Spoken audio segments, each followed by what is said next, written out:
right, welcome to Japan. Recently, my friend Thomas and I spent 6 weeks in Japan, and it was an awesome trip. I thought I would make a video kind of about our experiences and some photography that I did there. So we start off in Tokyo. It's the place I think that most people end up arriving when they get to Japan. And after 18 hours of travel time, really the only thing either of us wanted to do was eat some food, take a hot shower, and get some sleep. So naturally, our first inclination was to go to a convenience store, to Family Mart, to get some food. If you've ever been to Japan, you know what I'm talking about. The convenience stores have like actual meals that they'll heat up for you. They're pretty decent in quality, relatively healthy. Everything is pretty cheap. It's just so nice to show up to a new country and to be able to really easily and quickly access like the stuff that you need, and Tokyo is awesome for that. So we got some rest, and pretty much the next couple of days were just cycles of convenience store food, sleep, and then wandering around Tokyo between like 3 a.m. and 10 a.m. It's an awesome place to wander around at night though. You know, there's a lot of cities in the world where you really wouldn't do that, but Tokyo is relatively safe, and there's a lot of things still kind of lit up and active and open in really the middle of the night. And the great thing about it is when you're wandering around at that hour, you know, there's not a lot of people up, and so you get to really enjoy one of the busiest places in the world kind of all to yourself. I can't tell you the amount of times we went to a temple, or like in this case we were wandering around kind of by the sky tree, and there was just nobody there. And that's a really special feeling in Tokyo, and it's the greater Tokyo area. I think it's like 40 million people. On one of these excursions, we found a vending machine that sold cake. So as one does in Japan, we decided to buy some. I couldn't really figure out how this machine worked at first, but eventually I got there. And yeah, we tried that. After we finished our desserts, we ended up taking some photos. We found a bridge that kind of went over, like a walkway that went over the road, and I found a good composition of the Tokyo Skytree, which is like a really tall observatory.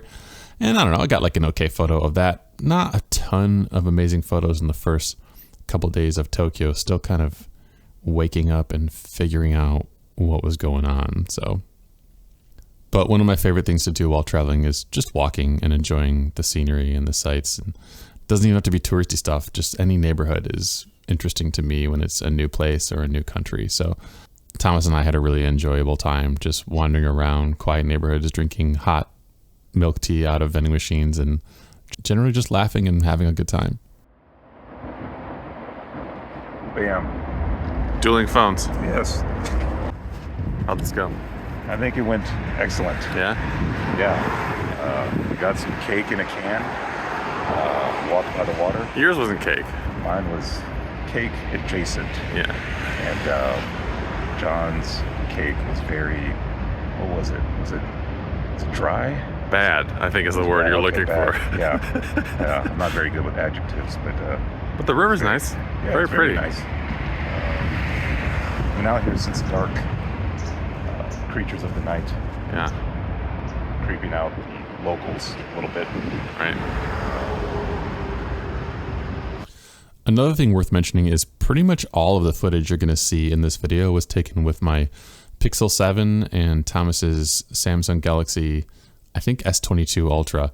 It's amazing how far video has come on cell phones. I just didn't really, on this trip, feel compelled to use my camera for video much. So I don't know, I might be doing more of that in the future, we'll see. But the quality, you know, it still isn't as good as my regular camera, but I was shocked at how decent it was. And there's just nothing easier than getting your phone out and pressing the record button. It's just so simple, and it makes it easy to capture a lot of footage, which is something I wanted to do on this trip. Another thing that's awesome about Tokyo at night is the photography in the nighttime in Tokyo is just next level. There are so many lights, and there's a lot of cool aesthetics with the buildings and the writing and the people, and especially when it rains, you get tons of reflections off of the ground. People all have these see-through, like clear umbrellas that they're walking around with, and so things are reflecting and shining off of those.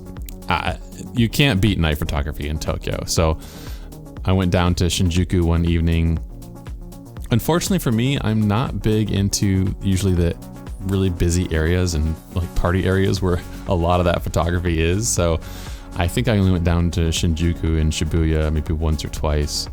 And even though those places are just electric and full of photographic opportunities, I find them kind of stressful. But I did manage to head down there and take some photos I'm actually really pleased with. Some of, I think, the best photos I've taken in Japan. I also decided to go with a little bit of a different strategy in terms of photography gear. Normally, I would travel with just one camera body and then 1 or 2 lenses, try and keep things really lightweight. But I've never taken a trip with all of my gear before, so I thought, you know what? Screw it, I'm gonna go for broke. And I went and bought a Shimoda Action X50 backpack to carry my photo gear and all of my travel stuff, so I just had one bag. And then I brought my X-T4, my X-T2, a 16mm 2.8, a 27mm 2.8, a 50mm f2, a 35mm f2, and I think that was it. So I just went with primes also on this trip. So left the zoom lenses at home because I've really been feeling the primes lately, and it was a little bit of a risk. I thought, man, I'm flying over the Pacific Ocean without a zoom lens, but it turned out okay, and I was pretty happy with the photos that I got. Another great way to get night photos in Tokyo is to head up to a handful of different high-rises and observatories where you can go at night and look out over the city. I don't remember the name of this one. I'll put that either in the description or on the screen here. But this place was incredible for views of the city. And there was, like, I think maybe 2 people up there when we got there. It's not super well known. And I'm really happy to have captured some photos just of the urban landscape from up high. Tokyo is a place where you look out to the horizon in any direction when you're in the city, and there's just buildings that stretch on as far as you could possibly see. It's kind of incredible. There's really nowhere else like it that I've been, and it's a really special place to capture photos at night. Eventually, we kind of got around to wandering around during the day and actually enjoying ourselves without it actually being 3 a.m. And we did some of the classic things that you do if you're in Tokyo. We wandered around Yodobashi Camera, which is a huge, like 6 or 7 floor camera store. And there's a couple locations, but this was in Akihabara. And just like the general like scene there is interesting. There's lots of stuff going on. People are into manga and anime or whatever. It's not really my thing, but hey, to each their own. The thing about these stores is they are just absolutely plastered in text and products. Like every square inch of this place, other than the ceiling, has something written on it. Even the floor has like signs on it, which is really interesting. I don't know, we just don't have that kind of thing in the US, really. As much as we love Tokyo, eventually Thomas and I decided to move on. We've actually been to Tokyo once before, and we wanted to see Osaka on this trip. So we got on the bullet train Shinkansen and decided to head down to Osaka. Bullet trains, again, another just must-do item in Japan. It's so comfortable, they're easy to get on and access. The trains run all the time. They're fast, 150 miles an hour or something like that. Super, super awesome way to get around Japan. And you get to see things. You get to just sit there and stare out the window. I like to, buy a Japanese beer and put in some music and just watch the countryside roll by for a couple hours. I'm hard pressed to think of a time that I'm happier than when I'm doing that.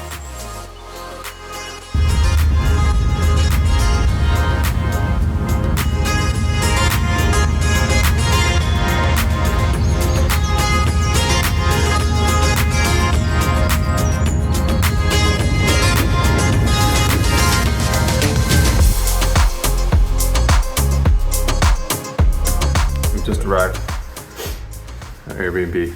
Let's do it on a tour. It's time. Follow me. Oh my gosh. Every time I turn the camera on, you become somewhat like alternate Thomas. Okay. Over here we have our door entry hangers. Here's the dining room where we'll be spending a lot of time after we make our 7-Eleven trips. Come on down to the living area, the living room, as some people call it. Oh, spacious. We have about an 8-inch TV, I would say that's accurate. And here we will be tracking our fitness goals. There you go. And here's the waiting room. All right. Have a seat. I'll take a seat. Yeah. Thomas Smith? Yeah. That's me. Okay. Well, we're here for your rectal exam, so. Oh, no, that's not today. Oh, that's not you? Let's do the other Thomas. My rectum is fine.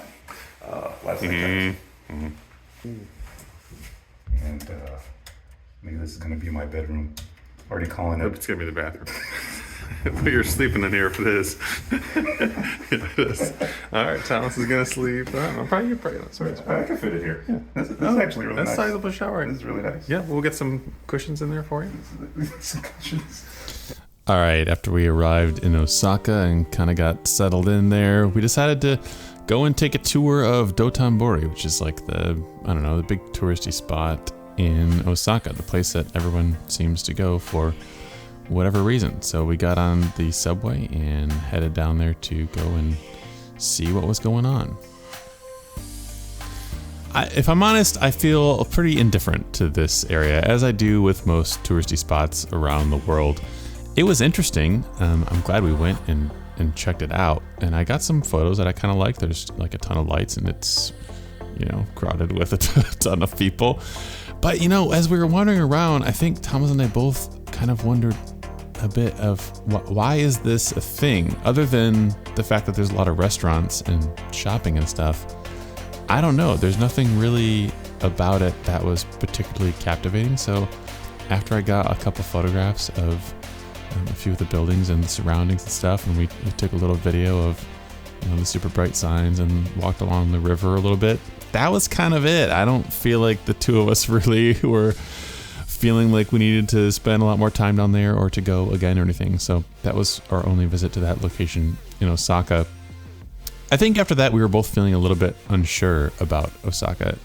Thomas and I were both curious about visiting Osaka, but I don't think either of us had a really clear expectation for what we wanted it to be. So we were just kind of going in blind and wanted to see what would happen, which is fine. That's how I like to do most of my travel anyway. But yeah, Dotonbori, a bit of a disappointment, I think. We didn't even eat down there. We pretty much just wandered around for 2 hours, took some photos, and took the subway back to our Airbnb. This was also where things got pretty cold in Osaka. It started to snow there. We had a lot of weather. During our time there, we ended up staying in that place for 2 weeks. It was also Japanese homes, not particularly well insulated. We kind of just froze ourselves for most of the time that we were there. I'm sure that heater bill was pretty expensive because we ran that heater pretty much nonstop for 2 weeks straight. But honestly, it did not ruin our fun. We still had a good time. I will say the streets of Osaka are a bit treacherous. People drive and ride bikes down those alleyways pretty quickly. You do need to be careful as a pedestrian. You end up hurting yourself. It was definitely a bit of a shock having come from Tokyo. Other notable things we did in Osaka was the aquarium. That was pretty neat. It's really beautiful exhibits there. The Japanese spider crabs were crazy. Those things are the size of basketballs. That was pretty wild. Well, I would recommend you head down there. It was a great way to spend a rainy evening. We made a lot of excursions out of Osaka. That was a really good home base for us to go and explore lots of different places. Sometimes we forget something and we have to go back for it, but you're supposed to take your shoes off. Can't wear your shoes. Can't wear your shoes in these homes, so. And John already put his shoes on, so this is what he has to do. How about that shot? You did great. That's a great shot. Oh, my underwear is all messed up now. Oh, I would expect nothing less. I think maybe my favorite of this, like the actual touristy kind of sites that we saw there, was the Osaka Castle. The grounds are really beautiful, and it was really peaceful to kind of walk around. We had really good light. The clouds finally cleared up. It wasn't snowing or raining. The castle was lit in the kind of golden evening light, and people were playing music kind of outside of it. And we just had a really enjoyable experience wandering around the grounds. We ended up talking to a guy for a while who had lived there his whole life, and he was curious about, where we were from and why we came to visit. And that was just a really pleasant experience. I will say that the people of Osaka really came out for us and really improved our experience of the city. We had some awesome restaurant experiences. People were so friendly and so helpful, and just wanted to know, what we were doing and why we were in Japan and why we loved it so much. And you're doing great. Yeah, where's the castle? Which part is the castle? But I think it's really cool. It's really, I like the vibe. I mean, it's really nice out here. It's big. I like the color scheme. The colors they chose. It's really nice. All right. There's some really big rocks. I don't know if you saw the rocks. Did you get a shot of the rocks? Gigantic rocks. Hey, you're not supposed to be up there. I guess you can walk up there. Over scale. I'm too close. We just had your face. Oh, there's a bird for scale. Okay, here's a bird. I think it's big rocks. But not a lot else to report, honestly, in Osaka. Thomas and I spent a lot of time just kind of walking through neighborhoods, eating good food, and just hanging out together, really. But that's kind of the wonder of traveling with friends, is even if you're not doing something exciting, you can enjoy each other's company.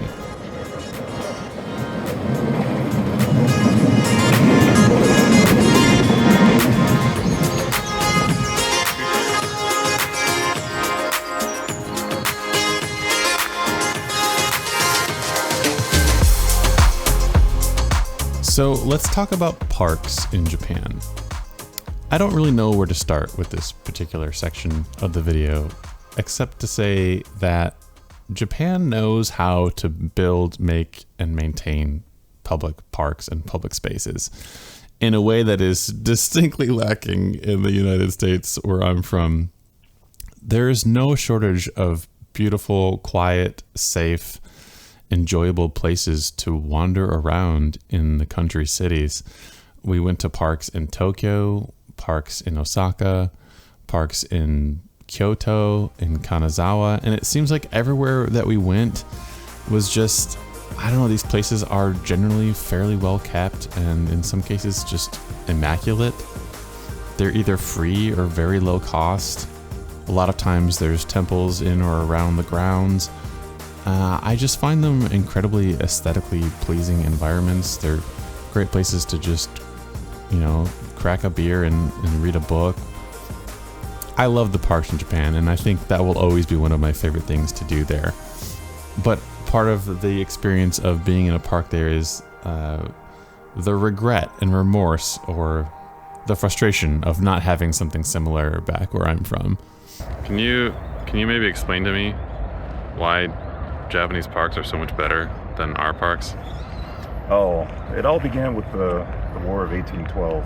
Goes back quite a while. To 1812 specifically? Yeah, 1812. I'm an expert. Clearly, if you take a look around, there's a great distribution of trees. This man's an expert.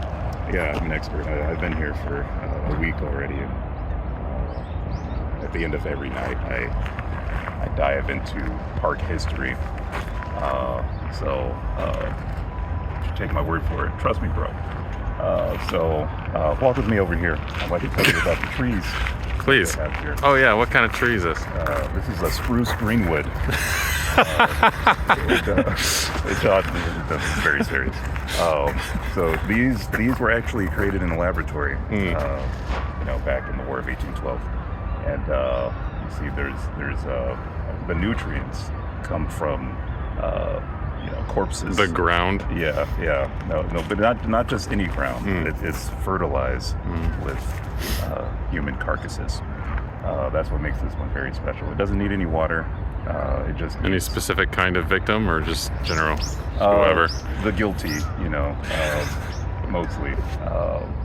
They also refer to this, the locals, the denizens of Japan, also refer to this as the judging tree. All right, you're done. Yeah, it's over.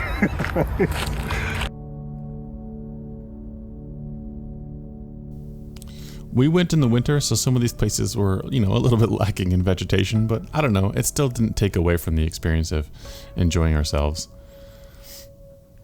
I also love that sometimes these places are just hidden and tucked away.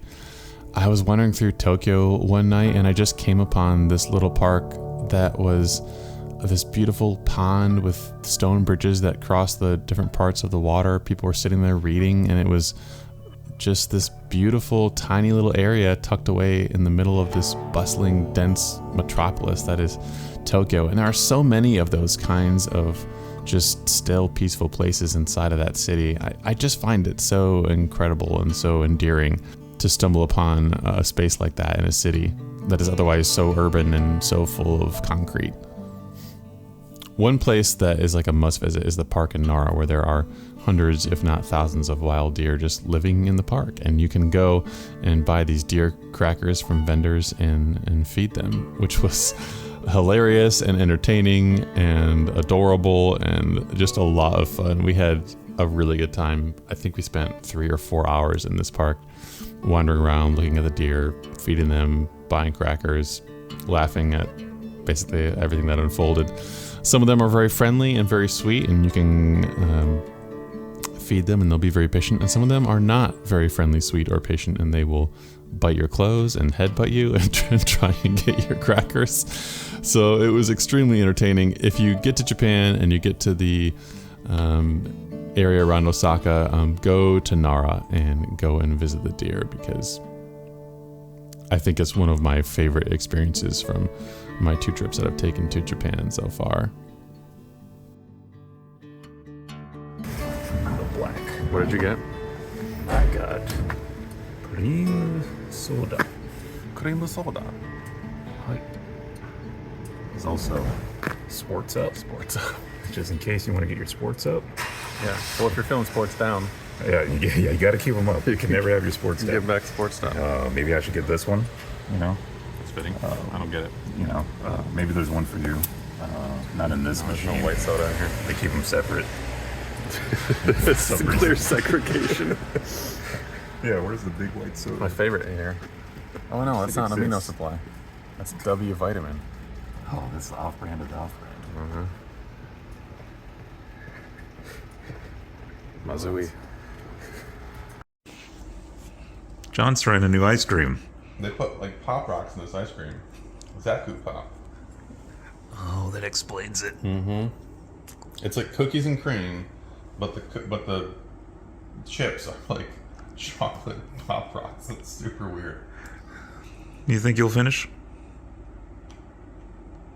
I don't know. It's gonna be one of the ones where you like it gets better as you go, or worse as you go. I don't really know. Yeah. We'll check back in. Yeah. I had to document this because it's kind of ridiculous. It's an actual popsicle, I think. Okay, that is ridiculous. It'll do, I guess.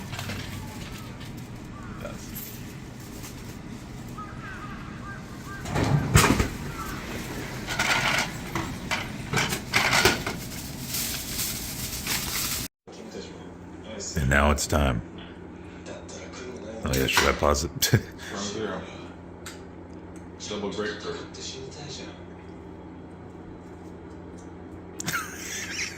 Oh man.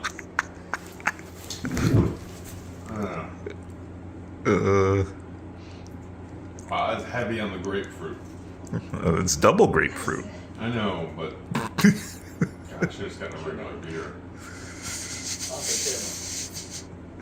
You gonna finish that? I don't know if I'm drinking any of it. No. I'll give it a few sips, see if it like I warm up to it, you know.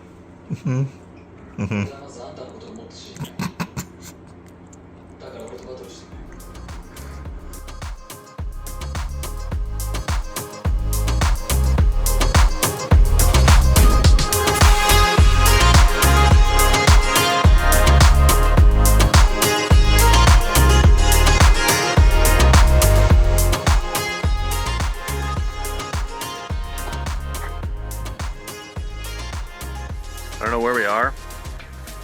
Well, we're in Japan, but other than that, I also don't know what we're doing. Except trying to get across this river here, maybe. But we're gonna find a walkway that's open. Oh, that guy's crossing. Oh, okay. All right, so I think we're going to cross the river here and see if we can hike up into these mountains over here. That bridge looks super shady. It sure does. I'm all into it. Let's do it. Another thing Thomas and I really got into during our trip was these random excursions out to smaller towns in Japan. We didn't have a car or anything, but we would go and find a train that basically terminated in some tiny town or village, and we would just ride there and go and wander around and see what was there. I think part of what was awesome about those excursions is the fact that we really never saw any other foreigners in these locations. It was the middle of winter too, which I think is probably not a popular time to go to a lot of these little random towns. But it felt so exciting and sort of thrilling to just be in this place that we kind of didn't belong in a way, and people would look at us funny, and you could tell that they don't get maybe a lot of visitors in some of these locations. And so we would show up in one of these random towns and just look around and see what was there. What is life like in some of these places in a different country, in a place that is so different from where we're from. This particular excursion was to a place called Tsurugi, I think, if I'm saying that right. There wasn't a lot there really, except that we thought we'd check out some of the temples and then try and wander into the mountains. I think our idea was to take a bit of a hike on this one and go and see if we could get go and see and try and get some kind of view at an outlook over the town and city or something. We kind of failed. There was too much snow. I think the trails into the mountains were basically closed, and we didn't get to enjoy that part. But I don't know. It's still one of my best memories from the trip. Yeah, the locals don't even come here. That's a bittersweet sign. Yeah, that's pretty bad, huh?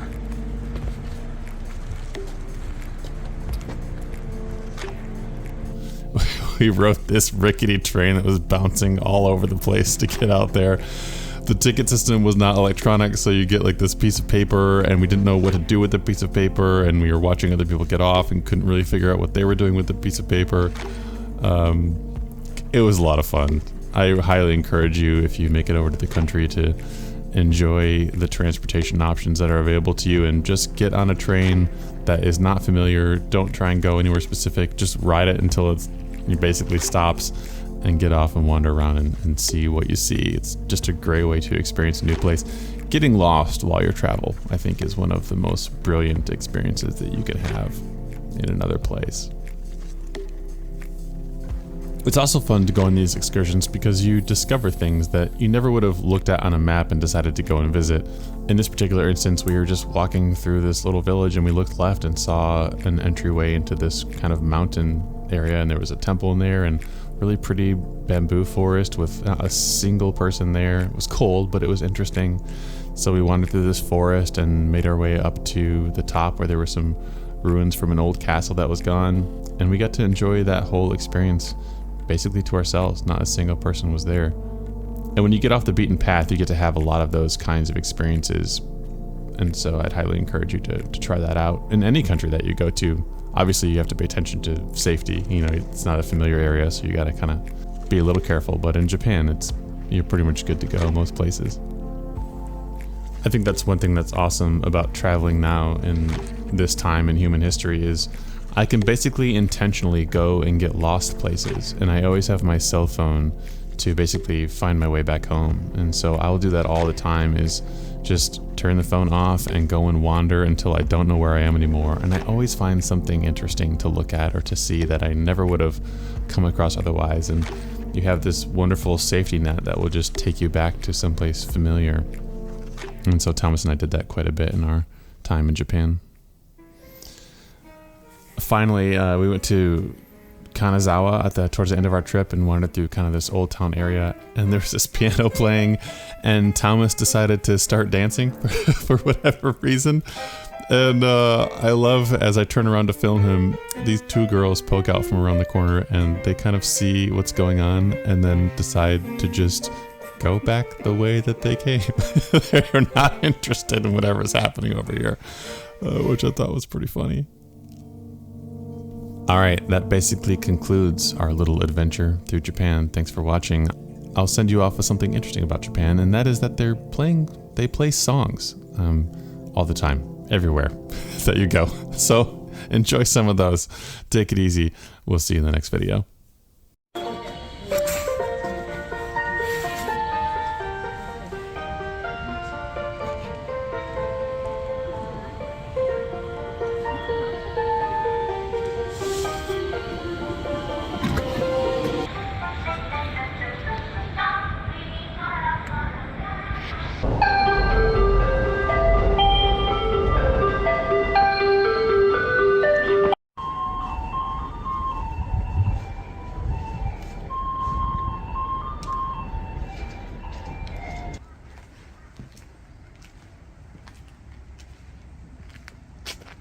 Cue the music.